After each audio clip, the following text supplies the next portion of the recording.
Hello, and welcome to a demonstration of the AbLead Germline analysis tool. AbLead is an antibody analysis and engineering suite from Ketchum Biotherapeutics Consulting. To show the germline analysis, let's start with a humanization set that contains a mouse sequence. You can see that the anarchy classifier has classified the sequence as mouse, and it's classified its closest germline as being a mouse germline. So let's select that entry, go into the germline tool. By default, the species is set to human. All chains are selected, and only the variable domain is selected. And in this case, the entry is only a variable domain, so selecting leader or constant will not show any sequences. Let's expand this species selection out to all 5 of the species that are currently in the tool. And you can see that the germlines are indeed mouse and rat. Uh, for both the light chain and the heavy chain, the top germline is mouse. Now the V regions and J regions are on the same grid but broken apart, so you can see the different germline matches. Now let's take this into an analysis of a humanized version. In this case, I used the Sapiens method out of BioPhi, but it's embedded into the AbLead tool so that I can mask specific residues from being mutated by the Sapiens method.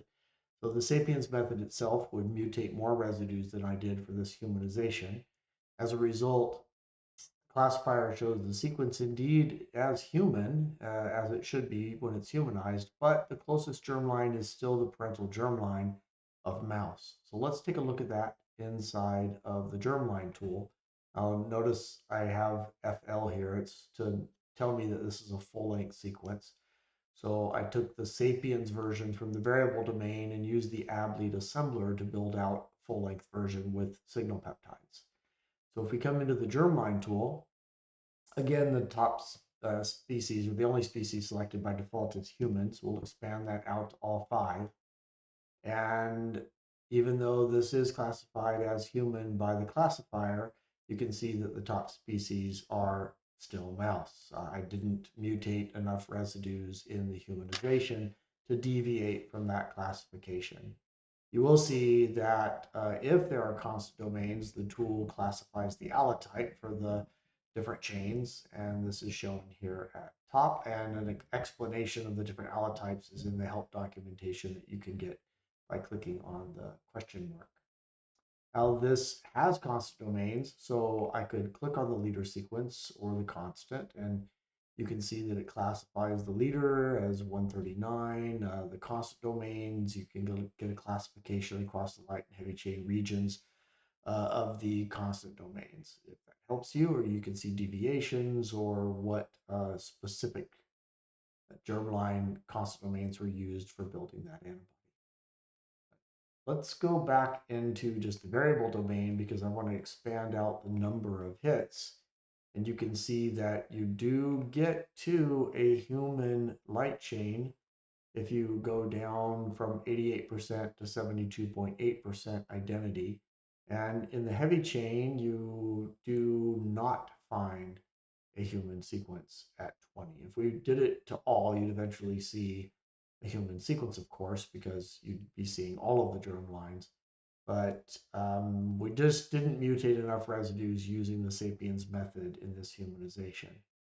So let's go back to the main grid and select this template method where I did mutate more positions. The classifier shows it as human, and the germline is human in both the light chain and the heavy chain. And if we come into the germline analysis tool, we'll change the species from human to all, you can see that they are classified as human, the top 5 in both chains. The last classification in the J region is mouse, but again, don't have to worry too much about the differences. In this case, it's just that single S to A that brings that classification in. But this is a J301 at 100%. Now, if I bring this up to the top 20, you will start to see mouse because the parent was mouse, but we changed enough positions to be able to deviate from that mouse to show the closest germline as being human. So one use of the germline tool is evaluate a humanization analysis. But another reason to use it, I'll come into my example set, is to look at residues that might have some immunogenicity issues. In this case, the OAS sign, the OA sign, the observed antibody space immunogenicity predictor. It's much like the BioFi's peptide-based OASIS method that's looking at 9-mer peptides representation in OAS. And this score is pretty low. So let's look at the germline tool to see if it's something we need to be overly worried about. And again, the top hits are all human and it classifies as human. So from that perspective, it is a germline classification. It doesn't mean that there aren't specific residues that could cause an issue. And for that, you could use the humanist tool, which is described in another video. But I'll bring this up quickly, and you can see that the humanist peptides are probably separate issue. You still have a lot of germline analysis overlap, but some peptides that might not be aligning. But from a germline analysis tool, it's classified as human. You can export this as an Excel file. You can use this analysis in multiple different ways to be able to find the germ lines of interest. Concept domains, it's really clear if you bring in an outside antibody to find what concept domains were used. This is an easy way to do it. I hope you enjoyed that demonstration and see you back for more. And feel free to contact me if you have any specific questions.